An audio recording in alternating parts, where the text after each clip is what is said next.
და ძისათა და წმინდისა სულისათა ამინ. ზმანო და დახა დღეს არის ხსენება ძველი მამათა, ძველი აღთქმის მამათა აბრაამის, ისააკის, იაკობის, იოსების, მოსესი, დავითისა, წინასწარმეტყველისა, სოლომონისა და წინასწარმეტყველთა ძველი აღთქმის. სანამ შევეხმიანებოდეთ და ვიტყოდეთ სიტყვას დიდებულ წმინდანებზე, მე კიდევ ერთ რამეს შევეხმ. უპირველეს ყოვლისა, არ შეიძლება რომ არ ვთქვათ სიტყვა იმ გუშინდელ თუ გუშინწინდელ მოვლენაზე, იმ ამბებზე, რაც ამ დღეებში განვითარდა. ესე იგი, ძალიან სამწუხაროა და არ ღირს ალბათ ბევრი ვილაპარაკოთ ამ თემაზე, მაგრამ ის რომ ჩვენი უწმინდესი ჩვენ წინ არ დავიცვათ და გვერდზე არ გავუდგეთ ჩვენი სიტყვით და საქმით, რა თქმა უნდა, ეს ძალიან ბოროტება იქნება. ამიტომ ძალიან მოგზაურობით იმიტომ ამბობ, რომ სამწუხაროდ სინოდის წევრს ეხება ეს მეუფე პეტრეს და ღრმად წამს, რომ ალბათ მოხმოყრილი დაიჩოქებს და უკაცრივად ყველა და მოვიდა შეცდომა, დაიჩოქებს და პატრიარქს შენდობას ეტყვის. ეს სასიხარულო იქნება, იმიტომ რომ რამე მახეფილების, რამე ესეთი ბზარი არ მოხდეს ეკლესიაში, ძალიან ცუდი იქნება, რომ რაღაც ეს გაგრძელდეს ეს ამბავი მოხდა და კიდევ უფრო სხვა მიმართულებით. ძალიან ძნელია ამაზე ლაპარაკი, მაგრამ ესეთი საშინელება ზმანო და დანო, რომ წყემსი კეთილი არ უწოდოდა რაღაცა ჩვენ ვერ დავინახოთ პატრიარქში წყემსი კეთილი, ეს საშინელება პირიქით ჩვენი რელიგია ესეთია, რომ ბოროტის რო იყოს საკუთარი მამა, ხო, შვილმა ასე უნდა ასწავლოს ძმებს, დებს, შვილებს, რომ მამა არ არის ბოროტი და მამა არის კეთილი და მით უმეტეს ჩვენ პატრიარქზე საერთოდ. არ მინდა ხმად ჩავიდე, შეიძლება რაღაც პოლიტიკური რაღაც სული პოლიტიკური ერთები დაკრავს ამ ყველაფერს, მაგრამ არ მინდა ხა ჩაღრმავება და მე მინდა უბრალოდ აღნიშნო ის, რომ ჩვენმა უწმინდესმა ეს 30 წელი, 35-40 წელი რაღაც საოცარ ბეწვის ხიდზე გვატარა ომიტყვიან და ეკლესია ყოველთვის მშვიდობიანად გამოიყვანა ყველა განსაცდელისაგან.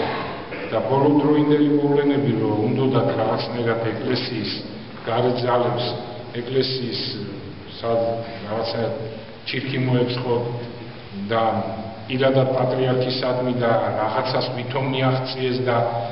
ხალხს ეგონა, რომ ეკლესიის ავტორიტეტი დაკნინდა და ასე შემდეგ და ასე შემდეგ, უფრო აი ამ მოვლენების ახალ მოვლენებმა გვაჩვენა, რომ პატრიარქმა ისე მოაწყო ყველაფერი და ისე გენიალურად და ისე სასწაულად გამოატარა ამ ქარიშხლიან დღეებში მორწმუნეები და საქართველო, რომ კვლავ როგორ ამახდა ეკლესია და პატრიარქის ავტორიტეტი და ყველა მივიდა მასთან და ყველამ დაუჩოქა და ყველა მასზე მოცულობდა. ასე რომ ამ მომენტში ეხა ისე რაღაც თავიდან დაწყება ყველაფერი საშინელება. იმედია, რომ მეუფე პეტრე მე კიდე გიმეორებთ ეპისკოპოსისადმი კი არ მადნიერდები რამეს, არამედ პატრიარქის სიყვარულით ხადნიერდები და პატრიარქის გვერდით ვარ ჩვენ სამდელოება და უამრავი მრევლი და პატრიარქის გვერდით ვიქნებით და არ დავთმოთ და არც არავის დავუთმოთ უწმინდეს სიცოცხლის ფასად გადავეფარებით და დავიცავთ ყველა. ეს იმას არნიშნავს, ზოგიერთმა დაიწყო საპატრიარქოში მარტო დარჩა პატრიარქის სულელი, უამრავი ერთგული ადამიანია და საპატრიარქოსო დავალებთ თან მთელი საქართველო პატრიარქის გვერდზეა და პატრიარქად დგავა ღერძელობა და მრავალჯამია ჩვენს პატრიარქს და ყველანი მოცნობს რომ იყოს მშვიდობა ეკლესიაში და თელერში. მეორე ძმანო და დანო რაც მინდა თქვა ეს არის და დავიწყებ გადაგებას შემდგომ ეს არის რო არ აღნიშნო არ შეიძლება ერთმა ადამიანმა მრევლმა ჩვენმა მრევლმა არა მითხრა ესეთ შენიშვნა რომ თითქოს მე ჩემს გადაგებებში განვადიდებ ქართველ ერს სხვაზე მეტად და რომ ესე იგი ეს არის შეცდომა და წვალებლობაც კი საქმე იმაშია რომ მართლაც განდიდება რომელიმე ერისა რომ თქვა რომელიმე ერი არის სხვა ერზე მეტი და ეს მართლაც შეცდომა რელიგიური შეცდომა ეს არის ქრისტიანობაში მართლა ჯურის კანონში დაგმობილი ესეთი რამე ძმანო და დანო მაგრამ მე მსგავსი არაფერი არ გამიკეთებია არასოდეს არც ერთ ქადაგებაში მაგრამ ეს სხვა არის როცა ჩვენ რაიმე ფაქტს ავნიშნავთ რეალობას ვამ მაგალითად ახლა როცა მე ვკითხე კიდევ ზუსტად რომ რაში გამოიხატება აი მითხრა იქ ბაგრატიონებზე რო ამბობ იქ საქართველოს ყველაზე კაი ქვეყანაა და რაღაცები მაგრამ დააკვირდით ძმანო და მე რას ვამბობ პირიქით მე გმო რომ რომელიმე ერი აი თქვა როგორც იყო ფაშიზმის დროს რომ განადიდებდნენ გერმანულ რასას რომ ეს არის პირველი და დანარჩენი რაღაც ისეთი უბრალო ერებია რა თქმა უნდა ამას გმობ ყოველთვის იმასაც გმობ რომ რომელიმე ერი თუ აპირებს რომ სოფლიოში ბატონპატრონი გახდეს და გამოაცხადოს ამასაც გმობ ეს საშინელებაა და არასდროს ჯერ ჩვენ ისტორიაში და არასდროს არ მითქვია რომ ვოცნებობ ესე იგი რომ ეხლა თუ თლად ჩაგვროთ რომ თითქოს მე მეთქვას რომ ვოცნებო რომ ქართველები როდის დაიპყროს თეთრსოფლიოს და ესეთი რამეები მე არ მითქვას კიდე გიმეორებ მე ვამბობ ფაქტს ის რომ საქართველოს 30 კლიმატური ზონა ის რომ ნიადაგი საქართველოში არის ისეთი რომ არსად სხვაგან ესეთი ნიადაგი არ არის ესე იგი მთელი რაღაც ტერმინოლოგიით ახლა ვერ ვამბობ იქაც თურმე რაღაც 50 თუ მეტი ნიადაგებია რომელიც ყველაფერი ერთად საქართველოშია და არის ქვეყნები სადაც 1 და 2-ია ნიადაგი ისეთი მინერალებით 1, 2 და 50 ამას მე მხოლოდ ფაქტებს ვამბობ ძმანო და იმას რომ ჩვენ ყველაზე მეტად თავდადებული ერი ვართ ქრისტესთვის ილია ჭავჭავაძე რომ ამბობს აჩვენში რომ ვინ არის სხვა რომელსაც შენ საქართველოს მიმართავს თავი დაუდვია ქრისტესთვისო არც ერთიო არსად არავინ მხოლოდ შენ ეს ფაქტებია და არა ის რომ მე ვამბობ რომ ჩვენი ერია ყველაზე კაი და სომხებზე კარგი ვარ და აზერბაიჯანელებზე კარგი ვარ და რუსებზე კარგი ვარ და ყველა იტალიელებზე კარგი ვარ და ასე შემდეგ მე ესეთი რამე არ მითქვამს მანოდა და მე ვამბობ მხოლოდ ფაქტს ხოლო ის რომ ადამიანს სამშობლო უყვარდეს ყველაზე მეტად თუ ეს შეამჩნიე ჩემ გადაგებაში მე არ ვარ ის ადამიანი რომელიც საერთოდ თქვენი ამაზე ლაპარაკი იმიტომ რომ თქვა რომ მე მიყვარს სამშობლო მე ძალიან მიყვარს სამშობლო ეს სიფსხლია იმიტომ რომ იგი ეს დიდი სიკეთეა ძმანო და შენ საქმით უნდა გააკეთო ეს და არა სიტყვით შენ ამიტომ ეს წარმოჩინება სიკეთის რომ აი მე მაგარი მამხველი ვარ თქვა მე მაგარი მლოცველი ვარ მე უძლიერესი ვიზარე ვარ და ასე შემდეგ და მოწყალე ვარ და ასე შემდეგ ან მე ყველაზე მეტად ძალიან მიყვარს სამშობლო ესეთი რამ მე თქვენი ამას ვერ ვიტყვი იმიტომ რომ ეს სიტყვები არ შეიძლება ამის თქმა მაგრამ მე ვუთხარი თუ შეამჩნიე სიყვარული ჩემს გადაგებებში სამშობლოსათვის მე გახარებული და მოხარული ვარ და არამს მე არასოდეს არ ვიტყვია რომ ქართველი ერი სხვა ერებზე მეტია და ასე შემდეგ ნუ კარგი ამას დავალებო თავი რა თუნდა რა ლაპარაკი რომ მე ესეთი რამ არასდროს მითქვია და მაგრამ ის ფაქტები ეხლა რაც არის და მართლაც რომ საქართველოს ეს ბუნებრივია ესე რეალობა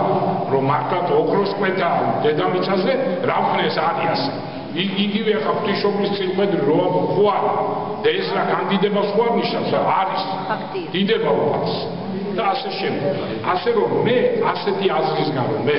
ზემოდან ვუყურო ვინმე აზერბაიჯანის წომეს ფრანს რუსს და იაპონელს და იმას როგორც ყველა ქართველში ესეთი რამე ჩემში არ არის და არ არსებობდა ეს მართლა ცუდია და მოდით დავიწყოთ ერთს არ შეგაჩნდეთ ვეცდები დღეს ისეთი დღეა როცა ახლოვდება ახალი წელი რაღაც 1-2 კი არა უფრო მეტი 3-4 დღით ადრე რაღაც დიდი სიხარული იწყება უფრო ამქვეყნიური მაგრამ კარგი ეს არ არის ცუდი ძმანოდანო და მით უმეტეს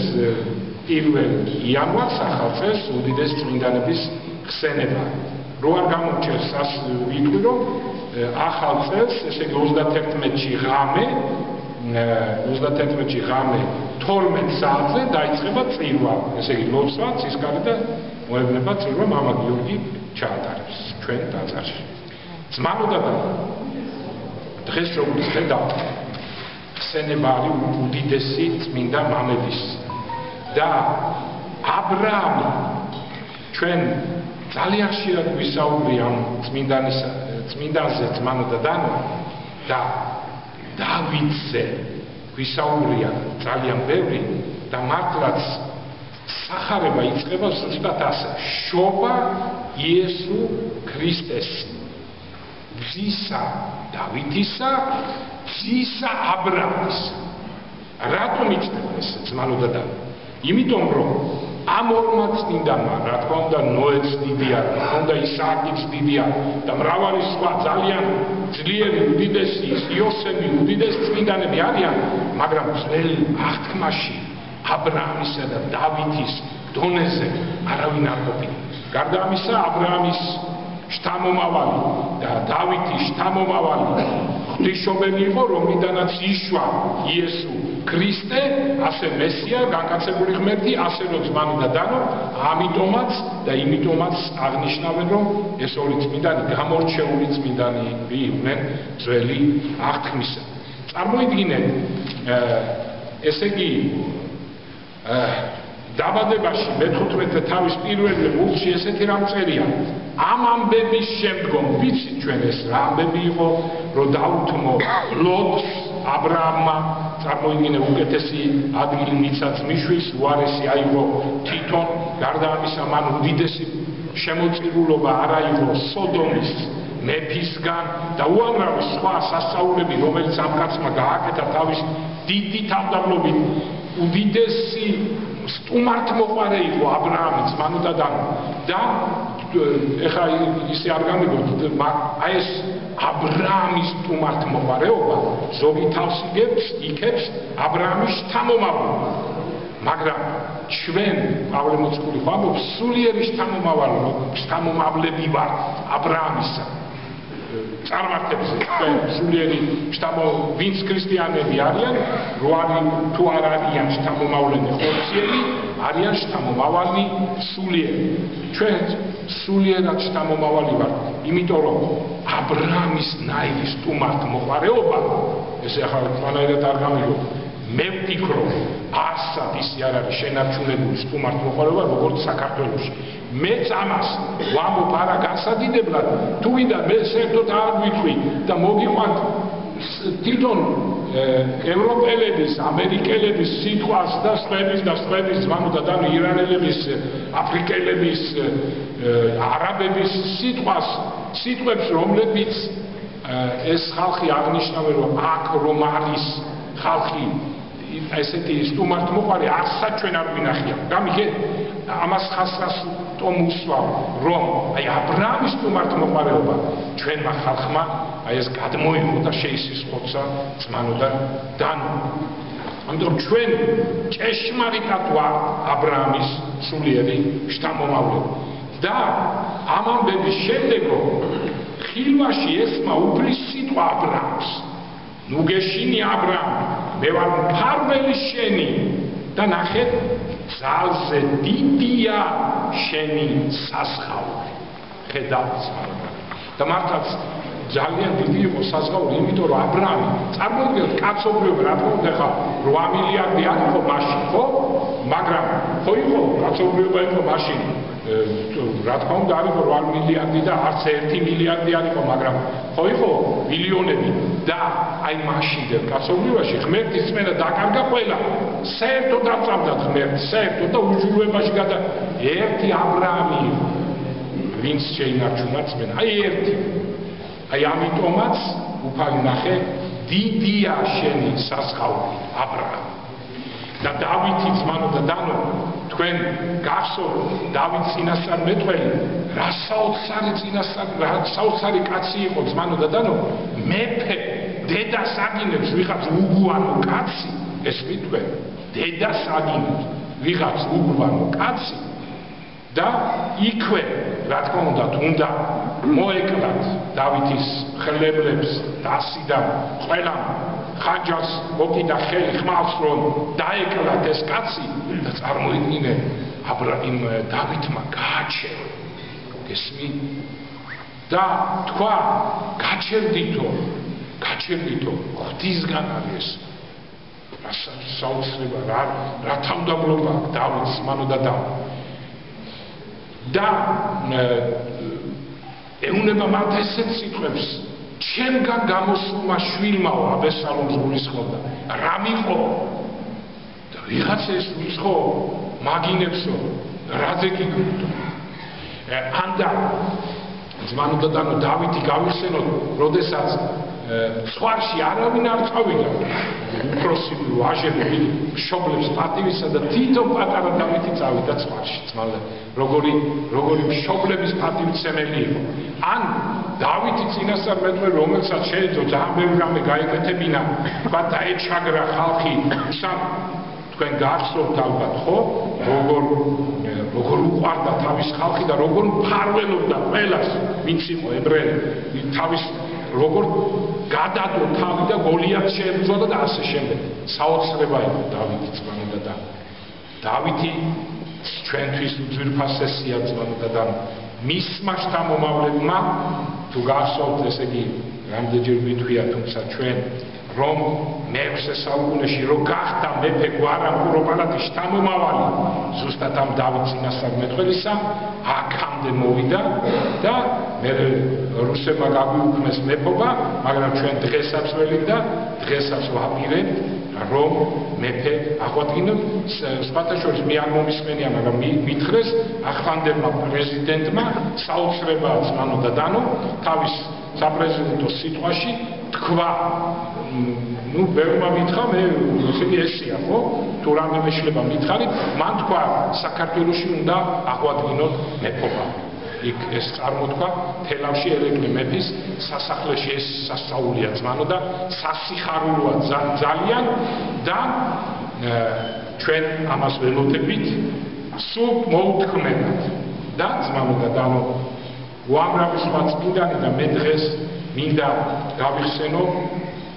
მიქეა წინასწარმეტყველი მიქეა ესე იგი რადგან უნდა გავიხსენო ჯერთი მასა აქვს ზუსტად შობაზე წინასწარმეტყველება ახლოვდება შობის დღე იგი წერს მეხუთე თავში შენ კი ეფრათას ბეთლემო უმცირესი ხარ იუდას 1000-თა შორის მაგრამ შენგან გამომივა ხელმწიფე ისრაელში და დასაწყისიდან იქნება მისი წარმოშობა საუკუნო დღეებიდან ანუ წამში რო ვამბობ შობილი და არა ქმნილი ამიტომ მიუშვებს იმ დრომდე ვიდრე არ შობსის რომელმაც უნდა შობს და სახარება ზუსტად ასე იწყება წიგნი შობისა იესო ქრისტესი. იმიტომ რომ პირველი აღთქმა ზუსტად ასეთი იყო, რომ ბოროტზარას უფალმა უთხრა ღმერთმა, რომ ქალწულისა ქალი დედაკაცი შობს და იმის ნაშობი გაგიჭეჭყავს შენ თავს. ანუ დაძრგუნავს ბოროტზარას. ამას ელოდებოდა მთელი კაცობრიობა. ეს არის ღვთისმშობელი რომელმაც შვა იესო ქრისტე, გაგაცებული ღმერთი და ესე ჩვენთვის უძვირფასესია, საერთოდ ყველასთვის უძვირფასია, ჩვენთვის კიდევ უფრო იმდენად, რამდენადაც ამ დედაკაცის წილხვედრია საქართველოს მამათა. მე მინდა მიქიას წინასწარ მეტყველებიდან მე-7 თავი ავიღო და მე-7 თავი ფრაგმენტულად წავიკითხო და ამით დავასრულო დღევანდელი ქადაგება. მინდა ეს თავი წავიკითხო, რადგან მიაქციეთ ყურადღება მიქიას წინასწარ მეტყველის მე-7 ბოლო დამამთავრებელი თავი ამ დიდებული წიგნისა ძმანო და დანო, თუმცა მთლიანად დიდებულია ეს წიგნი არის მე ასე ვუწოდებ, აი მე-7 თავი სულის მალამ, სულის ჭრილობათა მალამ ძმანო და დანო. და ეს პასუხია კიდევ ასევე იმ ადამიანების, რომლებიც ესეთ კითხვას სვამენ, რომ რატომ არის ესეთი ბოროტება, რატომ არ შველის ღმერთი, აი ამ კითხვაზე პასუხია ეს თავი. მიაქციეთ ყურადღება ძმანო და დანო, მე წავიკითხავ ფრაგმენტულად ორ ნაწილად გავანაწილებ. ესე იგი, წარმოვიდგინოთ, რომ მე ამ სიტყვას მიქიას მე-7 თავს უკითხავ, აი თქვა პასუხია ეს იმ ადამიანისადმი, რომელიც ამბობს, რატომ ხდება ეს ბოროტება, რა ხდება ნახეთ ქვეყანაზე და რატომ არ შველის ღმერთი და ასე შემდეგ. ერთის მხრივ ამას ვკითხულობ, რომ ასეთ ადამიანს და ასეთ აზროვნების ადამიანს პასუხი გავცე, მეორეს მხრივ ამას ვკითხულობ თითოეულ ჩვენთაგანისთვის, აი ჩემთვის მაგალითად, როგორც სულის მალავს, გამიგეთ? ნახეთ. გადაშენდა ღვთისმიერი ქვეყანაზე და აღარავინ არის წრფელი კაცთა შორის. ეს დაწერილია მე-8 საუკუნეში ქრისტეს შობამდე და გეგონება, რომ დღევანდელ დღეზე არის ლაბარაკი. ყველანი სისხლის დასახველად ჩასაფრებულად. ერთმანეთზე ნადირობენ სათხევი. გაწაფულია მათი ხელები ბოროტების ქნაში. მთავარი და მსაჯული გასამჯეროს მოითხოვენ. ესე იგი, კორუფცია. დიდებული სიხარბეს იჩენს და სამართალს ამრუდებს. უკეთესი მათ შორის ნარეკავს აგავს. წრფელი კი ზედზე ვარეს. დადგება შენი მონახულების დღე. მაშინ შეშფოთდებიან ისინი. ნუ ერთმუნები ახლობებს, ნუ ენდობი მეგობარს, ოჯახის წევრისაგან დაიცავი ბაგეთა კარი. გესმით გეგონება, აი მოსმენები რო იყო და რავი არის ალბათ მოსმენები რო იყო, ესე იგი გახსოვთ თქვენ რომ ოჯახის წევრთან ვერ დაილაპარაკებო. ნახეთ როგორ წერია. მე რა გამახსენდა, იცი, ერთი ლექსი გამახსენდა იციან ტაბიძის ლექსი გამახსენდა სერგეი ესენის. ის წერს 37 წლები ახლოვდებოდა ეს ლექსი რო დაწერა და 37 წელი ახლოვდებოდა ეს ლექსი რო დაწერა და ის ამბობს ჩოფურაშვილთან ვიყავით წუხე შენზე რეალით გასკდა არღანი საკუთარ ძმასაც ვეღარ გაუმხენ რაც ჩაკირულა გულში ბალღა ესეთი დრო იყო აი და ნუ მე აგზელებს ახლა არ გადამიგდეს პოეზიაში ისეთ საინტერესოა ის არ მინდა, მაგრამ საინტერესო მომენტი ან უნიჭიერესი ხალხი იყო, უნიჭიერესი ნახა არ გადავიდეთ. პაოლო და ტიციანი იყვნენ რაღაც სასწაული პოეტები, სასწაული ნიჭიერი ხალხი ძმანო და და. აი, როგორ ეხმიანება 37 წლის დროს, ჩვენ დროს და ასე შემდეგ. ეს წინასწარ მეტყველება ქრისტემდე მერვე საუკუნით ადრე. შვილი არ თხას მამას, ნუ ამას ყველა გავიგეთ. ქალიშვილი თავის დედას ეურჩება. რძალი თავის დედამთილს, კაცის მტრები არიან მისი შინაურები. ეხლა რომ მეთქვა ეს არ არის ისა რა თქმა თქვა და ვინც არ გახსოვია მე-7 თავს და მანამდე წამეკითხა და მეთქვა მისიაო, ალბათ იტყოდით ვიღაც წერლისა, დღევანდელი წერლისა. შეიძლება გეტყვი. და მეორე ნაწილი და დავამთავროთ მანო და რომელსაც აი ზუსტად იმიტომ უწოდეს სულის მამა. მე კი ხო ასეთი მდგომარეობა მაგრამ გამოსავალი ის კი არ არის გავბოროტდეთ, შური ვიციო და ასე შემდეგ. აი გამოსავალი. მე კი უფალს შევსკენ. ვესავ ჩემი ხსნის ღმერთს. შემიწყნარებ ჩემი ღმერთი. ნუ ხარო მტერო, თუნც დაცემული ვარ აღდგენ, თუნც ბნერში ვზივარ, უფალია ჩემი ნათელი. დავითმენ უფლის რისხვას, რადგან ცოდვილი ვარ, ვიდრე ჩემს საქმეს არ გაიკითხავს და არ გადამიწყვეტს თავის სამართალს. ნათელში გამიყვანს და მე ვიხილავ მის სიკეთეს. დაინახავს ამას ჩემი მტერი და სირცხვილი შეიპყრობს, რომ მეუბნებოდა, სად არის უფალი, შენი ღმერთი? რომელ ღმერთს მოუთმენია შენს გარდა უკეთურება და უპატიებია ცოდვა, ის არ მრისხანებს სამუდამოდ, რადგან წყალობის მოყვარულია, კვლავ შეგვიბრალებს ჩვენ, დადგუნავს ჩვენს უკეთურებებს, უფსკრუში მოისვრის ყოველ ცოდვას, გაიღებს მოწყალებას იაკობისადმი და გამოაჩენს სიყვარულს აბრაამისადმი. აი ესეთი საოცარი თავია მიქიას წინასწარმეტყველების მეშვიდე თავიც მანოდანო და მიაქციე ყურადღება. აუცილებლად მე ეს ხა თანამედროვე წავიკითხე თანამედროვე ენაზე, აუცილებლად წაიკითხეთ ძველი ენითაც ნამდვილი სულიწმინდის თარგმნად რომ არის მიჩნეული ძმანოდანო. დაგლოცო და გაგახარო და ახლოვდება შობის დღესასწაული. ესე იგი, პატრიარქის ლოცვა-კურთხევით 31 პირველი და 2 თევზით ხსნილი იქნება და მერე უკვე კაცრი მართვა უთევზოთ ის დღეები და მერთვად კბილად ბედნიერად შეგვახვევთ დროს მაცხოვრის ჩვენის იესო ქრისტეს დიდებულ შობის დღესასწაულს. დაგლოცოთ.